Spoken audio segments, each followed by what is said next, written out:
Saya ini terlahir dari keluarga Muslim ya. Saya tetap ngaji, tapi entah gimana saya itu merasa nggak dapat yang saya cari gitu. Dan orang tua saya juga nyuruh saya sholat. Saya memang ngambil mukena buat sholat, tapi karena saya ngerasa saya kok nggak dapet ya gitu, dan pengajarannya kok nggak nyantol di hati saya gitu. Akhirnya ketemulah saya sama satu firman Tuhan yang di situ Efesus 1 ayat 7. Tuhan sudah menebus saya dengan darahnya gitu kan. Jadi saya yang udah seburuk ini, Tuhan masih mengasihi saya, masih menebus saya, masih menebus dosa-dosa saya dengan darahnya gitu kan. Ya, sampailah di satu titik saya bilang sama Tuhan, saya tantang Tuhan Yesus. Tuhan, kalau Engkau Tuhan, memang Tuhan, tunjukkan sama aku. Engkau itu tidak ada Tuhan. Engkau hanya halusinasi. Halusinasi saya, halusinasi juga semua orang Kristen gitu kan saya. Kalau Engkau memang ada Tuhan, tunjukkan padaku. Aku tahu Engkau itu tidak ada Tuhan. Itu jam 10 pagi saya bilang gitu sama Tuhan. Dan di hari yang sama, jam setengah 7 malam, tiba-tiba saat saya di kamar sendiri, Tuhan datang lagi ke saya. Tuhan datang lagi ke saya seolah menunjukkan, ini loh nak, ini aku Tuhanmu gitu. Saya ngerasa ada sinar putih gitu, bercahaya. Dan di situ saya nangis sejadi-jadinya. Saya berasal dari Jawa Timur. Awal mula saya mengenal Tuhan Yesus itu dari mulai saya remaja. Cuma saya kan tidak tahu kalau itu Tuhan Yesus kan. Jadi saya biarkan begitu aja. Ada perkara yang tidak bisa diselesaikan oleh Tuhan Yesus. Saudaraku yang terkasih dalam Tuhan, hikmat pengetahuan adalah datangnya, berasalnya dari Allah saja. Karena itu, ilmu pengetahuan, hikmat dipakai Allah untuk memenangkan banyak-banyak jiwa percaya kepadanya. Kali ini kita akan mendengarkan sebuah kesaksian yang luar biasa yang akan disaksikan oleh pesaksi ini. Bagaimana ia justru tidak tertarik dengan ajaran agamanya, ajaran imannya. Pada waktu itu dia non-Kristen. Karena setiap kali dia menerima ajaran agamanya, bagi dia itu tidak bisa diterima oleh pengetahuan, oleh akalnya. Sehingga saudara-saudara, dia menolak semua pengajaran-pengajaran tentang agamanya. Tahukah saudara bahwa segala sesuatu yang terjadi dalam hidup kita itu tidak terjadi secara kebetulan, tetapi Tuhan telah merancangkannya untuk menjadi kesaksian yang hidup bagi banyak orang. Tentu hal ini akan menggoncangkan iman, menggoncangkan akidah dari umat-umat non-Kristen ketika mereka menyaksikan tayangan ini. Bagaimana secara luar biasa, terang-terangan ia mengatakan bahwa pengajaran-pengajaran di agamanya itu yang dulu tidak bisa untuk dia terima. Salam saudara-saudaraku semuanya. Nama saya Linda, saya berasal dari Jawa Timur dan sekarang saya berdomisili di Bali dan masih hidup sendiri. Itu sedikit tentang saya. Baik Pak, terima kasih. Awal mula saya mengenal Tuhan Yesus itu dari mulai saya remaja. Cuma saya kan tidak tahu kalau itu Tuhan Yesus kan. Jadi saya biarkan begitu aja. Dari itu berawal dari saya ketabrak sepeda. Itu pertama kali Tuhan Yesus datang ke saya. Itu saya posisi waktu itu masih dibilang anak-anak lah ya, kalau nggak salah itu kelas 5 SD apa kelas 6 SD gitu. Eh, saya ditabrak sepeda, katanya saya sudah meninggal. Lidah saya sudah menjulur. Begitu mayat saya mau dibawa pulang, mau diangkat, dan di situ tangan saya bergerak, kata kata orang tua saya.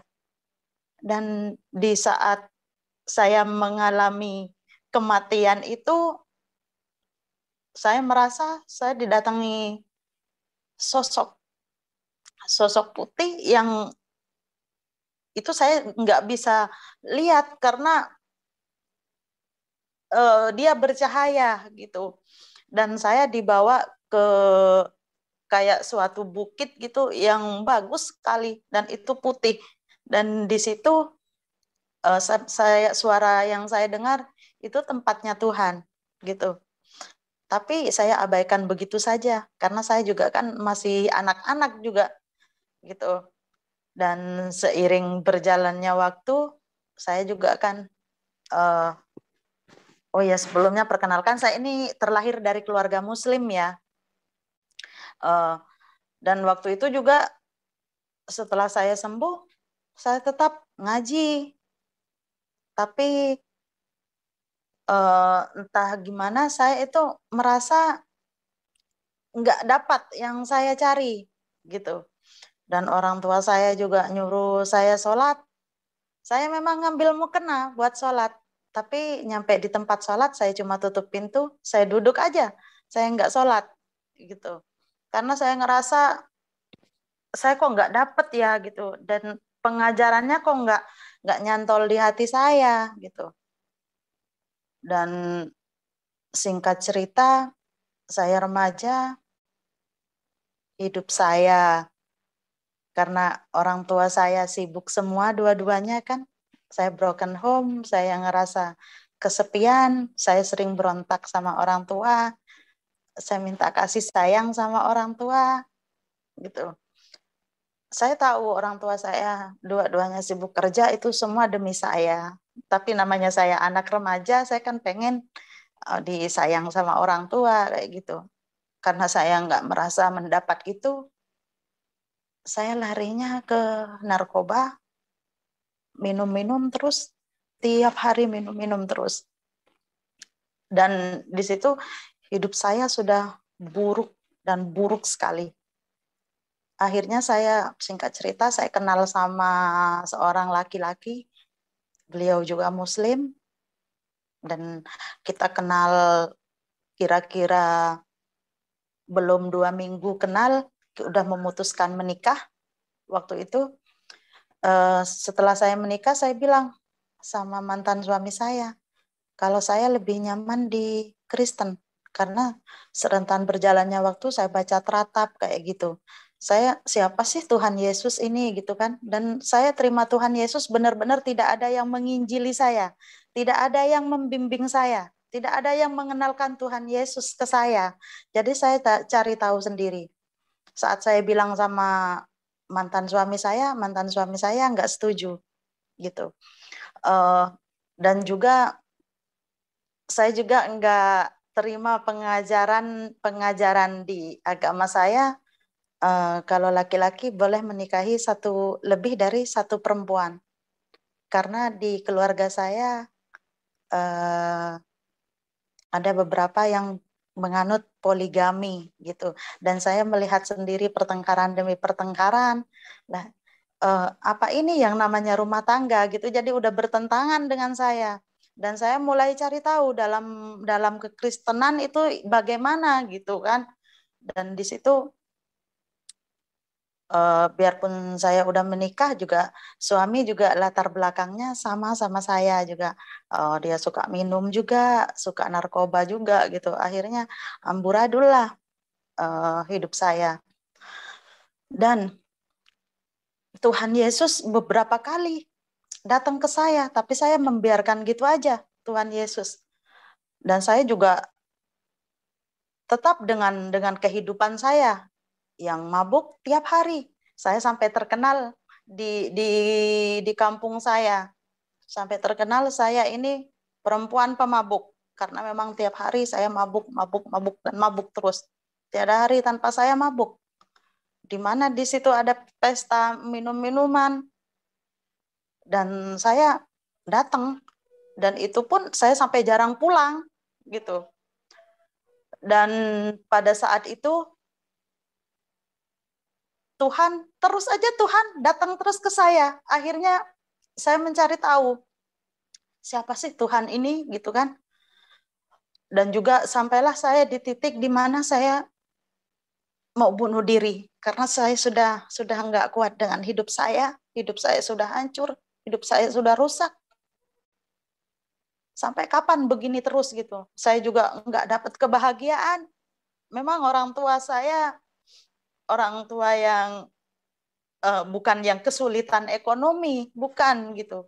Tapi saya tidak dapat kebahagiaan, saya tidak ada damai sejahtera gitu. Jadi seolah-olah saya senyum saya palsu gitu. Tuhan kok begini gitu. Akhirnya dari remaja itu sampai saya menikah saya nggak bertuhan.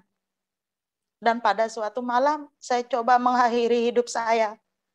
Saya udah siapkan pisau buat menghujam perut saya. Saat saya begini, Tuhan Yesus seolah-olah dia ngomong sama saya. Dan akhirnya di situ Tuhan Yesus berasa ngomong seperti ini.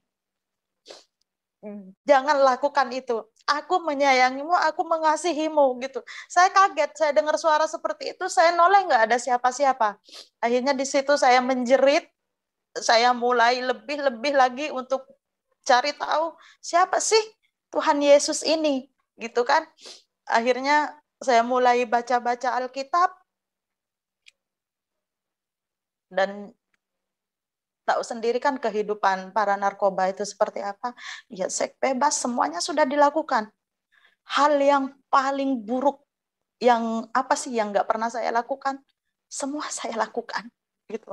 Akhirnya ketemulah saya sama satu firman Tuhan yang di situ Efesus 1 ayat 7. Tuhan sudah menebus saya dengan darahnya gitu kan.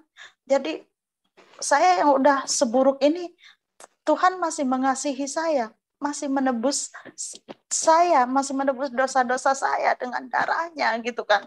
Tapi saya tidak serta-merta saya percaya gitu kan. Karena tahu sendiri keyakinan saya kan memang dari kecil memang udah muslim gitu. Saya nggak serta-merta percaya sama Tuhan Yesus gitu. Akhirnya sampailah pada satu titik saya ini yang namanya saya ateis, saya nggak bertuhan waktu itu. Saya sampailah di satu titik, saya bilang sama Tuhan, saya tantang Tuhan Yesus. Tuhan, kalau Engkau, Tuhan, memang Tuhan, tunjukkan sama aku. Engkau itu tidak ada, Tuhan. Engkau hanya halusinasi. Halusinasi saya, halusinasi juga semua orang Kristen, gitu kan saya. Kalau Engkau memang ada, Tuhan, tunjukkan padaku. Aku tahu Engkau itu tidak ada, Tuhan. Itu jam 10 pagi saya bilang gitu sama Tuhan. Dan di hari yang sama, jam setengah 7 malam, tiba-tiba saat saya di kamar sendiri, Tuhan datang lagi ke saya.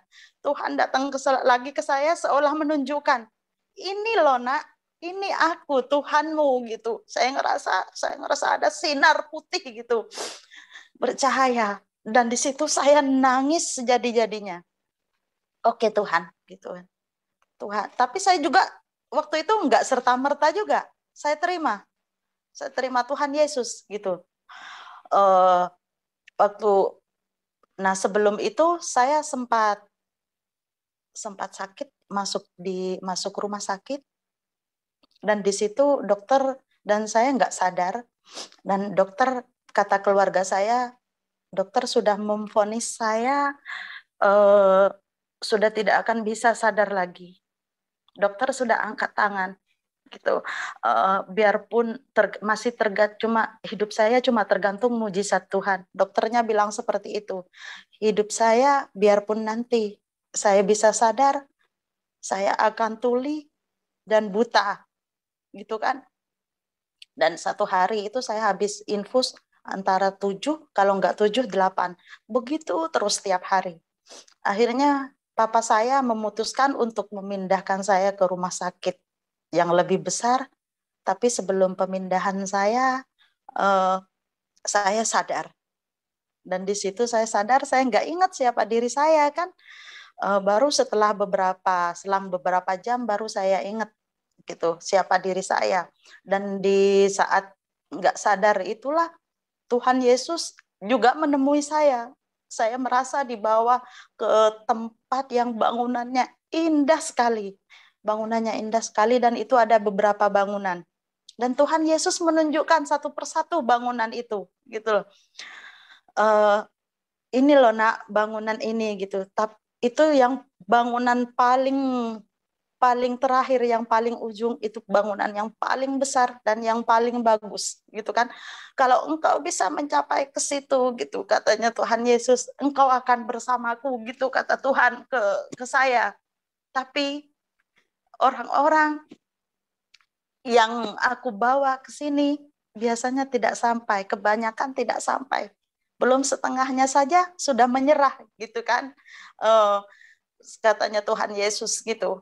Dan di situ saya sadar dari dari dari koma saya sadar. Tapi saya masih belum terima Tuhan Yesus juga.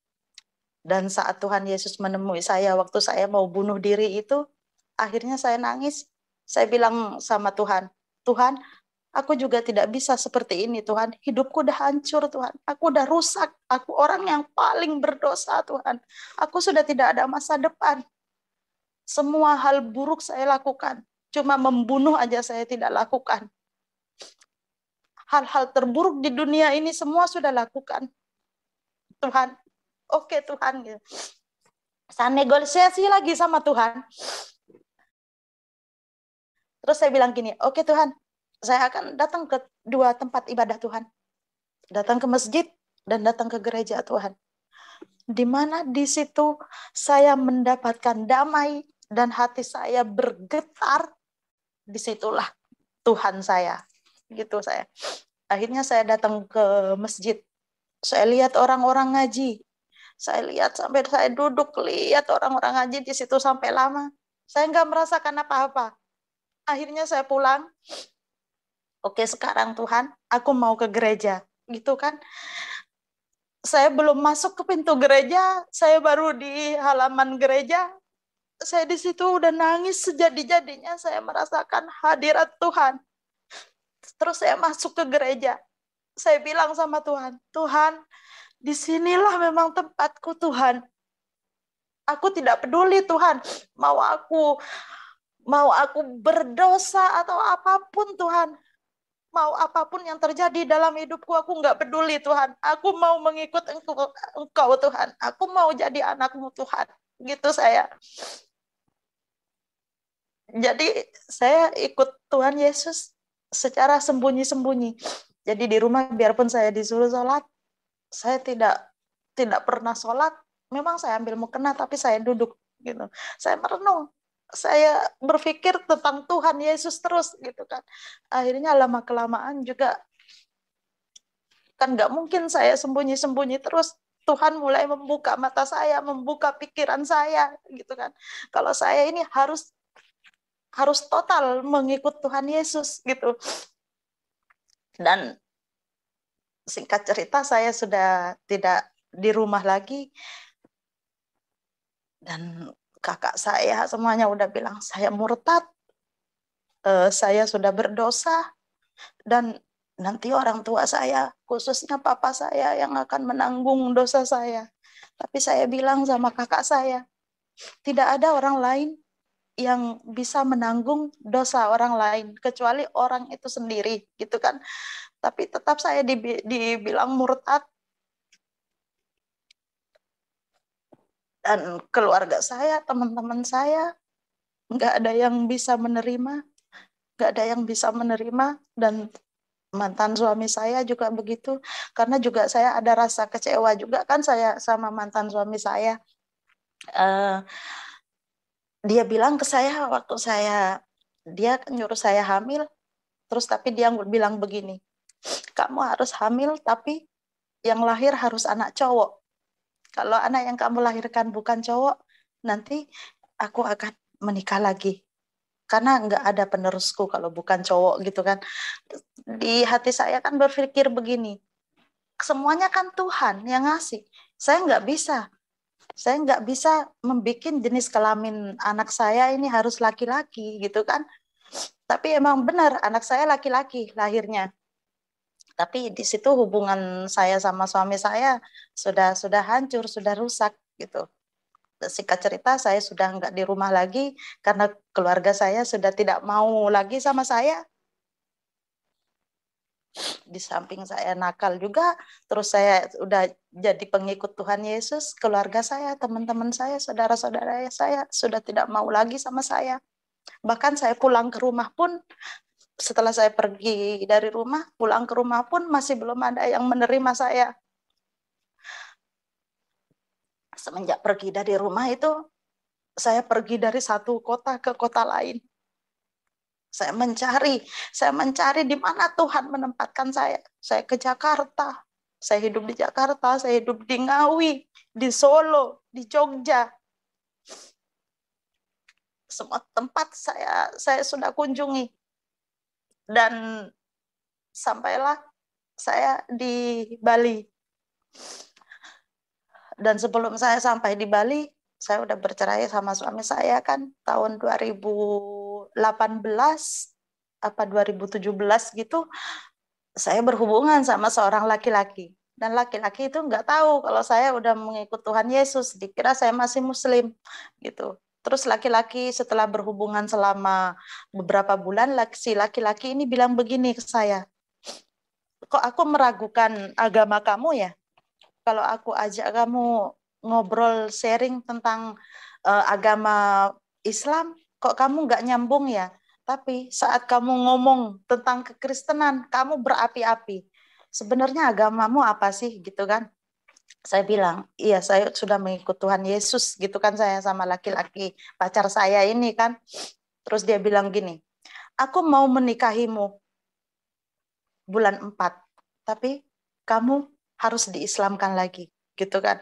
Ya saya cinta kan ya sama laki-laki itu, saya cinta. Akhirnya kamu puasa dulu katanya gitu ke saya.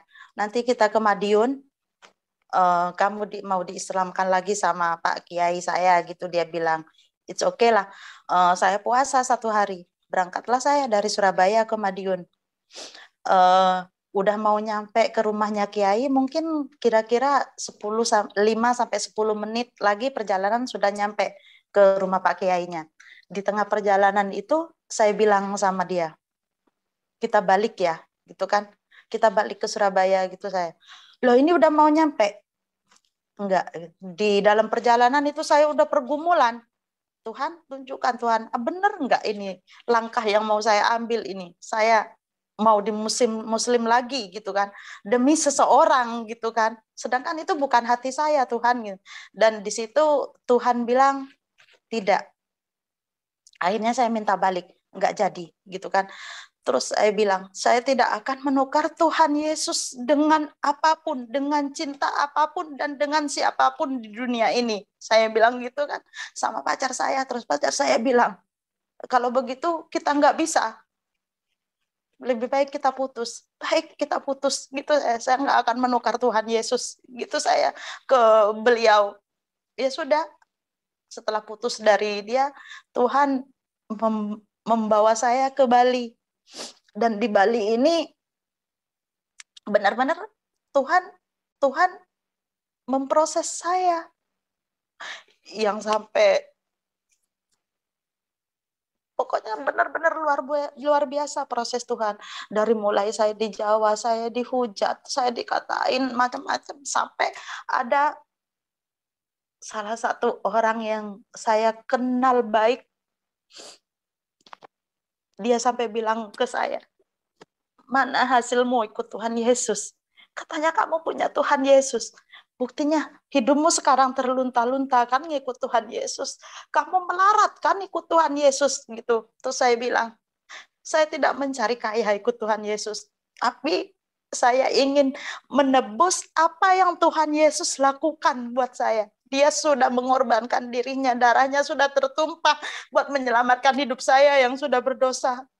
Saya bagi semua orang yang sudah buruk, yang sudah tidak layak. Tapi Tuhan Yesus melayakkan saya. Yang saya sudah dihujat di mana-mana. Dihujat karena saya perempuan pemabuk, narkoba, juga seks bebas. Tapi Tuhan Yesus menyelamatkan saya, mengangkat saya. Jadi sudah sepatutnya saya memberikan hidup saya buat Tuhan Yesus gitu. Dan benar-benar di situ Tuhan Yesus memproses saya. Saya sampai jadi gelandangan dari kota ke kota. Dan saya juga nggak ada pekerjaan. Sementara hidup harus tetap berjalan. Hidup harus tetap berjalan. Saya juga tidak punya rumah. Saya ngekos dan juga kan harus bayar kos. Tapi di situ saya tetap berserah sama Tuhan. Saya percaya Tuhan menyertai saya gitu kan. Sampai saya istilahnya nggak bisa makan, nggak bisa bayar kos. Tapi tetap saya bilang sama Tuhan, Tuhan, apapun Tuhan yang terjadi dalam hidupku Tuhan, yang kau izinkan terjadi Tuhan, aku nggak akan mundur Tuhan. Aku nggak akan mengikut Engkau Tuhan. Sudah berkali-kali Tuhan, aku diambang kematian. Bahkan aku pun sudah pernah mati Tuhan. Tapi Engkau melakukan mujizat-mujizat-Mu buat aku Tuhan. Gitu. Dan puji Tuhan juga ada ibu rohani saya yang selalu menguatkan saya. Namanya Ibu Pendeta Indri sama Pendeta Caroline. Dia terus menguatkan saya. Dia selalu bilang, teruslah kamu melayani. Gitu. Jadi saya kan memang pelayanan ke penjara, seluruh penjara di Bali. Khusus untuk narapidana narkoba. Karena dulu saya pemakai narkoba, jadi saya ingin berguna buat orang lain. Jadi saya pelayanan di penjara, di 11 penjara untuk pecandu narkoba dan juga pengedar narkoba. Saya pelayanan terus. Saya nggak ada pekerjaan lain. Hidup saya hanya untuk melayani Tuhan. Masalah makan atau uang kos saya udah nggak peduli, pasti Tuhan sediakan. Yang penting saya pelayanan gitu. Sampailah saya di satu titik yang paling terendah dalam hidup saya. Dan sebelumnya itu saya sakit. Saya sakit usus buntu. Posisi saya juga nggak ada kerjaan. Usus buntu butuh biaya. Saya juga nggak punya BPJS kan. Di situ saya hampir sebulan saya sakit.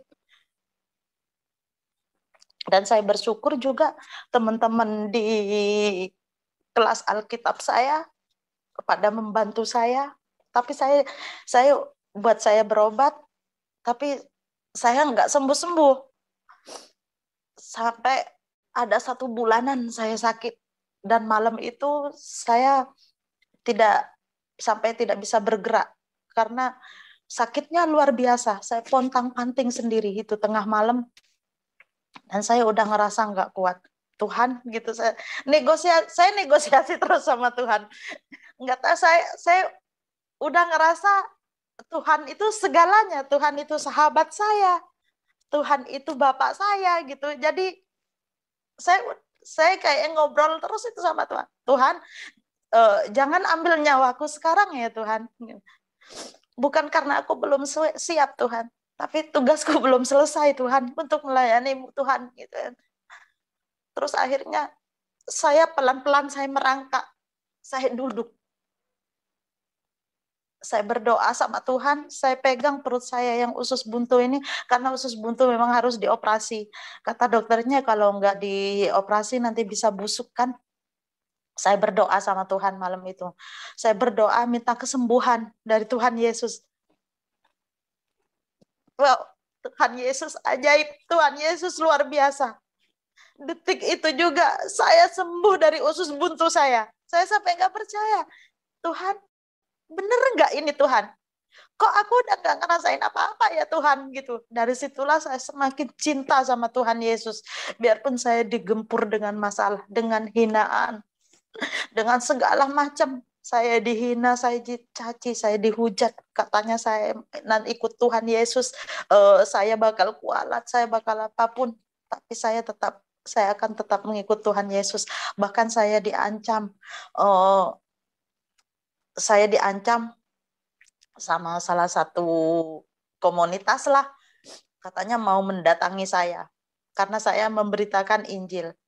Kan saya penginjilan memang ke kampung-kampung, penginjilan ke kampung-kampung, dan itu atas biaya saya sendiri.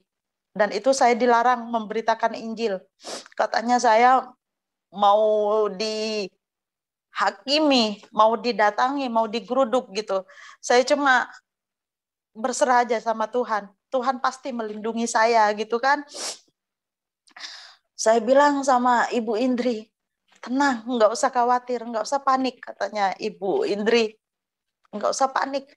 Tuhan Yesus melindungimu. Terus maju gitu. Saya terus maju. Saya nggak takut. Biarpun saya sudah diancam sana sini. Saya mau diusir katanya. Saya sudah nggak takut lagi. Saya hanya berserah sama Tuhan Yesus gitu kan. Di situ penghinaan terus datang sama saya. Tapi karena Tuhan Yesus mengajarkan tentang kasih. Jadi saya mengasihi mereka. Saya tidak pernah dendam sama mereka. Saya berdoa buat mereka juga. Ampuni mereka Tuhan gitu. Jadi kasih itu terus. Karena juga waktu itu di tengah-tengah perjalanan saya, semua orang sudah menolak saya. Dan waktu saya di gereja, waktu saya mula-mula ikut Tuhan Yesus, tidak ada seorang pun yang mengenal saya. Di saat saya menangis di gereja, ada beberapa orang yang langsung tumpang tangan buat saya, berdoa buat saya tanpa tahu saya ini siapa, tanpa tahu kalau saya ini orang yang amat berdosa, amat buruk di dunia ini. Bahkan menurut mata manusia, saya ini orang yang memang udah bener-bener nggak layak gitu. Karena buruknya saya. Tapi Tuhan, mengangkat saya. Itulah, saya terima kasih banget sama Tuhan Yesus. Tuhan sudah memilih saya. Itu syukurnya sudah luar biasa bagi saya. Dan saya pernah sampai mengalami titik terendah. Saya tidak bisa makan. Saya tidak bisa bayar uang kos. Tapi Bu Indri selalu bilang ke saya, bilang begini, kamu tidak usah pikirin itu. Tidak usah, kalau memang Tuhan menempatkan kamu di situ. Kalau Tuhan sudah menempatkan kamu di situ, Tuhan pasti punya rencana yang baik buat kamu, rencana yang indah buat kamu, gitu kan? Selalu Bu Indri. Bu Indri ini orangnya keras sama saya. Kalau saya sudah lemah, saya udah nangis-nangis, dia selalu telepon saya. Jangan nangis gitu. Saya dibentak-bentak. Baca Alkitab, baca ayat ini. Baca sekarang, aku mau denger, gitu kan? Beliau bilang. Saya baca terus. Tapi kalau saya masih menangis, dia suruh ulang lagi saya baca. Mau sampai 3 kali pun dia suruh saya ulang membaca. Saya sampai berpikir begini, Ibu Indri ini kok sama aja ya sama yang lainnya, kok nggak sayang sama saya gitu kan, kok saya dibentak-bentak terus, padahal saya pengen curhat gitu kan. Dan saya baru sadar setelah semua yang terjadi dalam hidup saya, kalau didikan Bu Indri yang keras itu buat mendidik saya lebih dekat lagi dengan Tuhan. Terus Bu Indri bilang begini, saya bukannya tidak mau membantu kamu, tapi Ibu mengajarkan kamu buat berserah lagi sama Tuhan. Kamu tidak usah pikirin kamu nggak punya kerjaan, kamu nggak bisa bayar uang kos, kamu nggak bisa makan, kamu nggak usah pikirin soal itu. Baca ayat ini, gitu katanya Bu Indri. Uh, Akhirnya saya baca, hidup bukan cuma tentang roti saja kan, yang ayat Alkitab yang seperti itu. Oh iya ya, gitu kan. Di situ biarpun pergumulan saya sudah banyak, saya nggak ada kerjaan, saya nggak bisa bayar kos, saya nggak bisa makan, tapi saya tetap melayani. Saya tetap pelayanan, saya tetap datang ke kampung-kampung. Saya punya uang sedikit yang buat makan, tapi saya nggak pakai buat makan. Saya pakai buat ongkos ojek, karena saya juga pelayanan nggak punya kendaraan kan. Jadi saya harus punya ongkos gitu kan mau pelayanan. Saya datang ke kampung-kampung, saya nginjili ke kampung-kampung. Di tengah perjalanan saya bilang sama Tuhan, Tuhan, aku Tuhan biarpun nggak punya apa-apa Tuhan, tapi aku suka cita Tuhan. Aku mau melayani Engkau Tuhan. Apapun itu Tuhan. Resikonya apapun Tuhan. Dan apapun juga yang aku hadapi Tuhan. Aku akan tetap terus mengikut Engkau Tuhan. Gitu. Dan semakin saya berserah sama Tuhan. Wow, saya tidak pernah merasakan kekhawatiran lagi. Saya tidak merasa khawatir tentang uang kos saya dapat pekerjaan atau apa. Saya mencari pekerjaan juga, ya namanya juga saya nggak bawa ijazah atau apapun gitu kan. Namanya pergi dari rumah kan, saya nggak bawa apa-apa. Saya pergi dari rumah cuma baju yang nempel di badan saya aja. Jadi kan sulit gitu. Dan semakin saya berserah sama Tuhan, saya lakukan terus. Saya lakukan terus yang menjadi tugas saya. Saya penginjilan, saya pelayanan terus. Dan saya pelayanan, saya tidak pernah meminta uang sepeser pun. Uh, saya tetap pelayanan ke kampung-kampung. Apapun itu, mau punya uang, mau enggak pun, saya akan tetap jalan buat pelayanan. Gitu saya. Oke, misalnya saya cuma punya uang buat ongkos perginya, pulangnya saya mau jalan kaki Tuhan. Gitu saya sama Tuhan. Saya akan tetap melayanimu Tuhan. Uang tidak jadi masalah buatku Tuhan. Iblis tidak akan bisa uh, iblis tidak akan bisa mengobrak-ngabrik ini untuk menghalangiku untuk melayanimu Tuhan gitu. Saya terus berserah sama Tuhan, terus berserah sama Tuhan, dan puji Tuhan, uh, Tuhan pakai saya lebih dan lebih lagi. Saya dikasih karunia sama Tuhan di saat saya benar-benar berserah sama Tuhan. Dan sekarang saya menjadi pendoa syafaat di salah satu kantor yang ada menara doanya gitu. Dan saya mulai bertumbuh iman saya dan terus bertumbuh sejak saya ikut kelas Alkitab online. Dan di situ Ibu Indri sama Bu Karolin benar-benar menggempur saya. Saya nggak henti-hentinya berterima kasih sama Tuhan Yesus. Oh, ini semua rencana Tuhan. Tuhan mengutus seseorang yang benar-benar berpegang teguh sama firman Tuhan.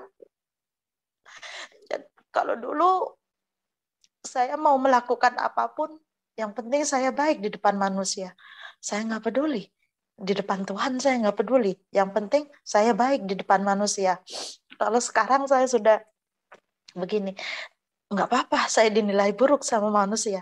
Yang penting Tuhan berkenan atas saya. Yang penting saya sudah hidup melakukan firman Tuhan yang diajarkan dalam firman Tuhan. Yang penting saya tidak melenceng. Itu terus saya terus minta bimbingan Tuhan. Tuhan itu luar biasa. Saya tidak tahu lagi seandainya Tuhan Yesus tidak menangkap saya, tidak memilih saya tidak tahu hidup saya seperti apa sekarang.